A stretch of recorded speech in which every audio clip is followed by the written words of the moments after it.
اور حروف یرملون کا، نون ساکن یا تنوین اور حروف یرملون کا الگ الگ کلمے کا ہونا ضروری ہے۔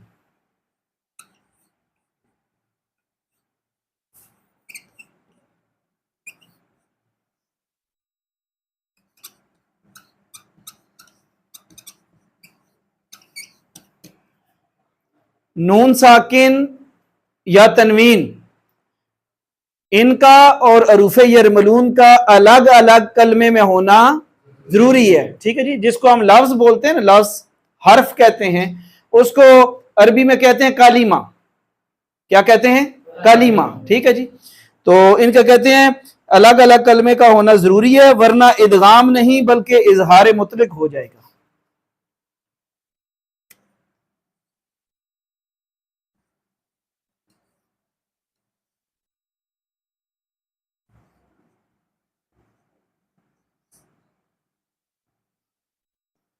جی، یعنی کہ کہہ رہے ہیں کہ نون ساکن یا تنوین اس کا الگ لفظ میں ہونا اور حروف یرملون کا الگ لفظ میں ہونا ضروری ہے۔ یہ دونوں الگ الگ کلمے میں ہوں گے تو پھر ادغام ہوگا، اگر ایک ہی کلمے میں آ جائیں تو پھر ادغام نہیں ہوگا بلکہ اظہار مطلق ہوگا، ٹھیک ہے جی۔ میں مثالیں آپ کے سامنے دو تین لکھ لیتا ہوں اس کی۔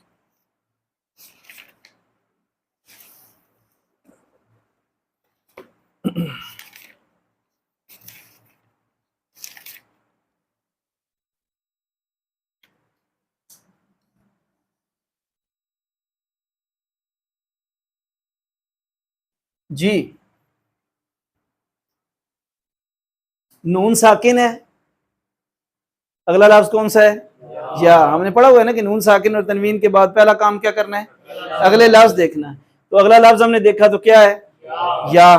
جبکہ قاعدہ ہم نے پڑھا ہوا تھا کہ حروف یرملون میں سے یا، واو، میم، نون آ جائیں تو وہاں پر ہم کیا کریں گے؟ ادغام بھی کریں گے اور ساتھ غنہ بھی کریں گے۔ لیکن ہم نے آج نوٹ بھی ساتھ پڑھ لیا کہ نون ساکن یا تنوین کا الگ کلمے میں اور حروف یرملون کا الگ کلمے میں ہونا ضروری ہے۔ کلمے سے مراد لفظ ہی آپ لے لیں، یعنی کہ الگ الگ لفظ میں ہونا ضروری ہے۔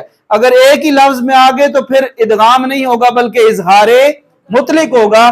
تو یہاں پر یہ ایک ہی کلمہ ہے، ایک ہی لفظ ہے، دنیا، ایک لفظ ہے، ٹھیک ہے۔ تو اگر یہ ایک ہی کلمے میں آ جائیں تو پھر وہاں پر ادغام نہیں ہوگا بلکہ اظہار مطلق ہوگا۔ تو اب ہم اس کو دنیا نہیں پڑھیں گے بلکہ دنیا، ٹھیک ہو گیا جی۔ الف سے پہلے زبر ہے تو الف مدہ ہو گئی، الف سے پہلے زبر ہے تو الف مدہ ہو گئی۔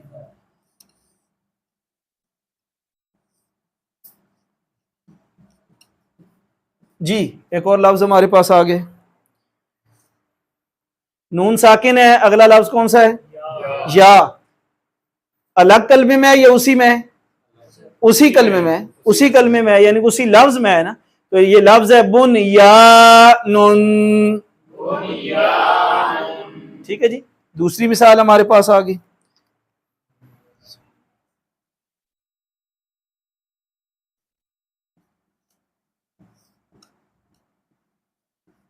جی، نون ساکن اگلا لفظ واو، اگلا لفظ واو، الگ کلمے میں یا اسی کلمے میں؟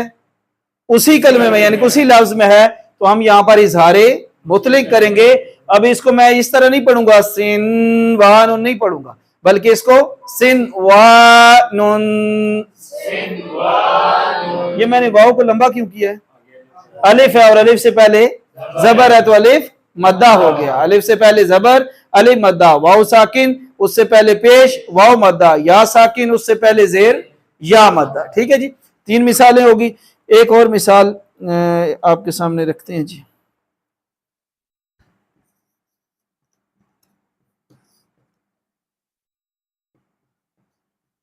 جی، نون ساکن اگلا لفظ واو، اگلا لفظ واو، اسی کلمے میں یا الگ کلمے میں؟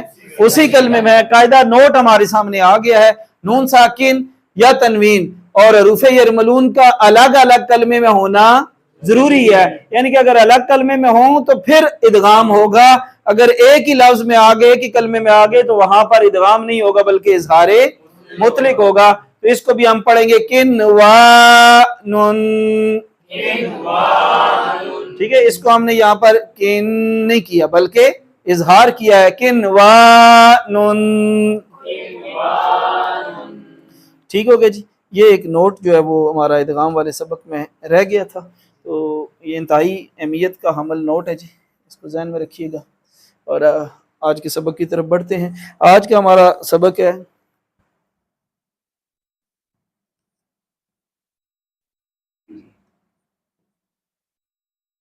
الف زائدہ، الف زائدہ۔ کہتے ہیں کہ زبر والے الف کے بعد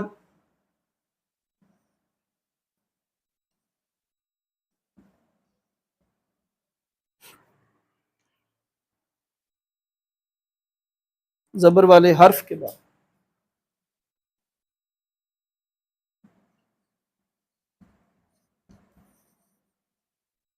زبر والے حرف کے بعد الف ہو تو وہ مل کر لمبا پڑا جاتا ہے۔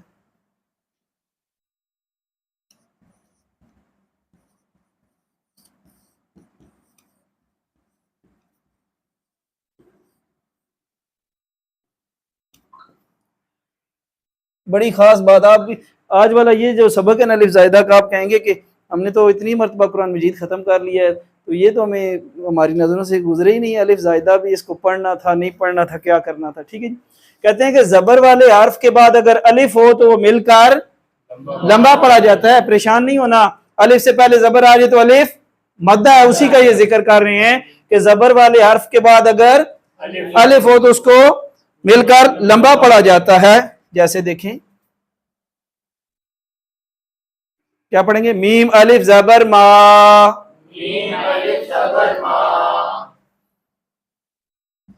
ہا الف زبر ہا،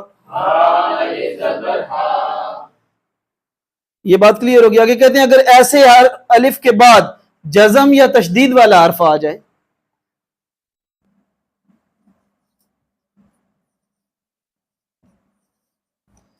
جزم یا پریشانی والی بات تو نہیں ہے، جزم آئی ہے تو جزم سے واقف ہیں نا آپ، ٹھیک ہے نا جی۔ کہتے ہیں ایسے الف کے بعد جزم یا تشدید ہو، تین دندانوں والی شکل کو تشدید کہتے ہیں، پیچھے ہم نے پڑھا ہوا ہے، ٹھیک ہے جی۔ تو کہتے ہیں اگر ایسے الف کے بعد جزم یا تشدید والا حرف آ جائے، تشدید والا،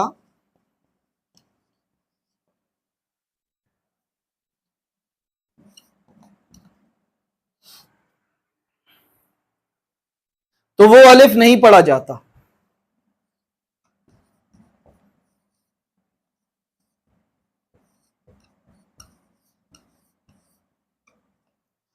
کہتے ہیں ایسے الف کے بعد، یعنی کہ اس طرح کی کنڈیشن والا الف ہو اور اس کے بعد جزم یا تشدید والا حرف آ جائے تو وہ الف نہیں پڑھا جاتا، ٹھیک ہے جی۔ مثال دیتے ہیں جی، جیسے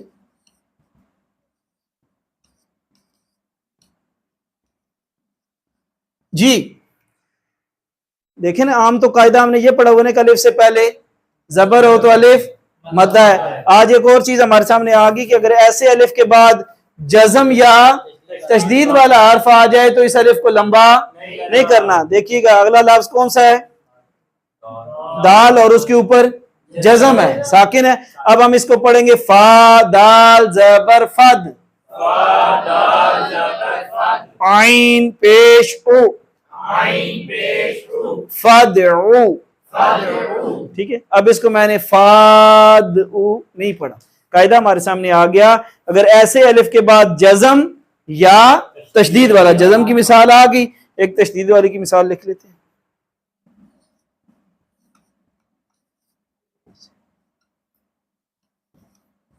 جی۔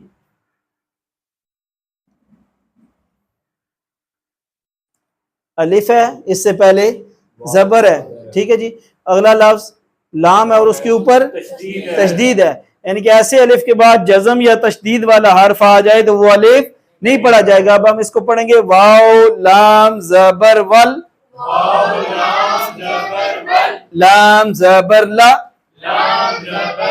ولا ذال یا زیر ذی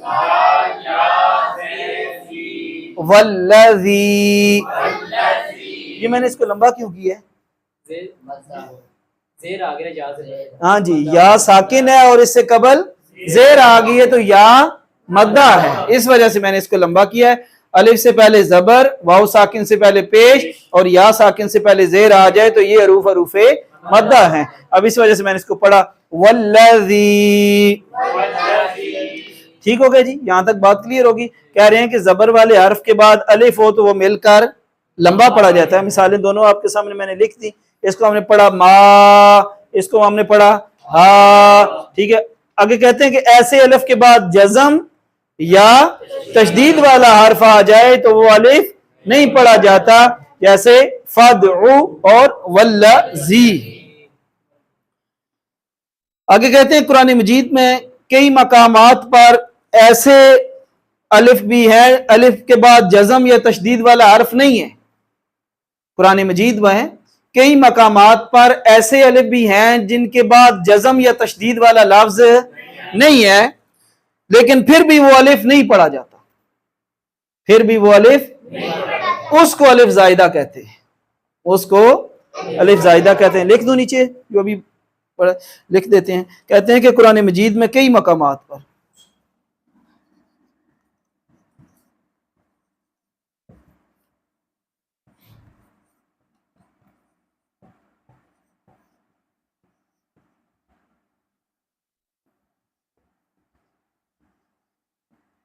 الف کے بعد جزم یا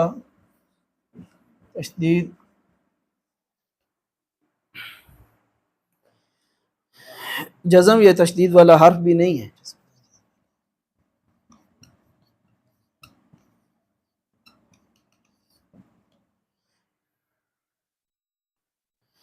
لیکن پھر بھی الف نہیں پڑھا جاتا.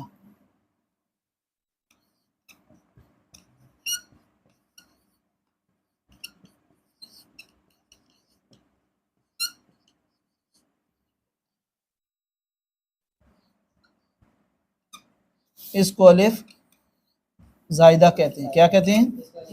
زائدہ.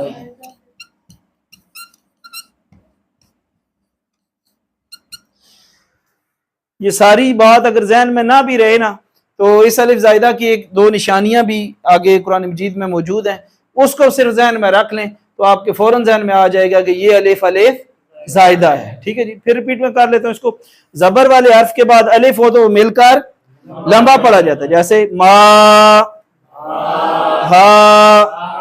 ایسے الف کے بعد جزم یا تشدید والا حرف آ جائے تو وہ الف نہیں پڑھا جاتا، جیسے یہ دیکھیں مثال فدعو اور والذی. قرآن مجید میں کئی مقامات پر الف کے بعد جزم یا تشدید والا حرف نہیں ہے، لیکن پھر بھی وہ الف نہیں پڑھا جاتا. اس کو الف زائدہ کہتے ہیں. آئیے آپ کو بتاتے ہیں کہ وہ حرف کتنے حروف ہیں. 24 مقام پر. کتنے؟ 24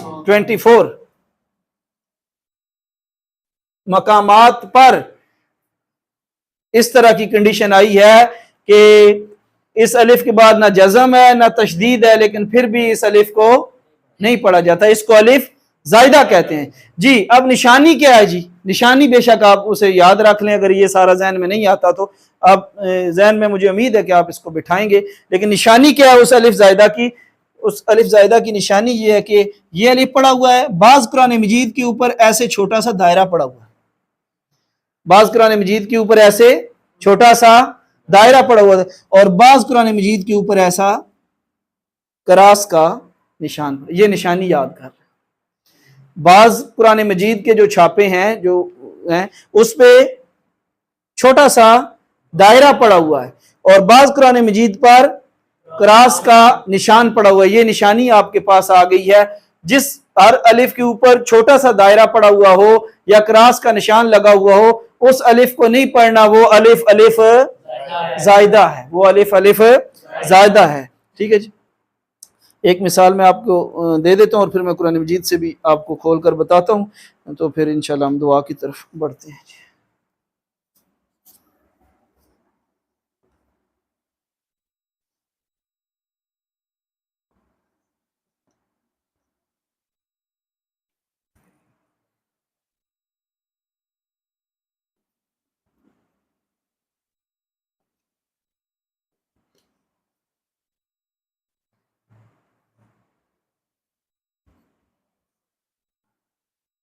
جی یہ دیکھیں لفظ،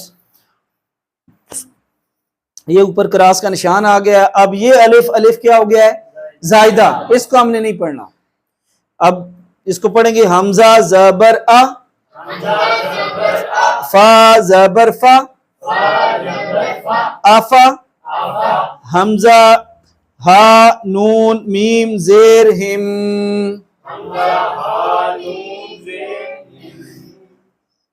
اس کی سوری حمزہ ہے، حمزہ نون میم زیر ام، افا ام، میم الف زبر ما، افا ام ما، تا زبر تا،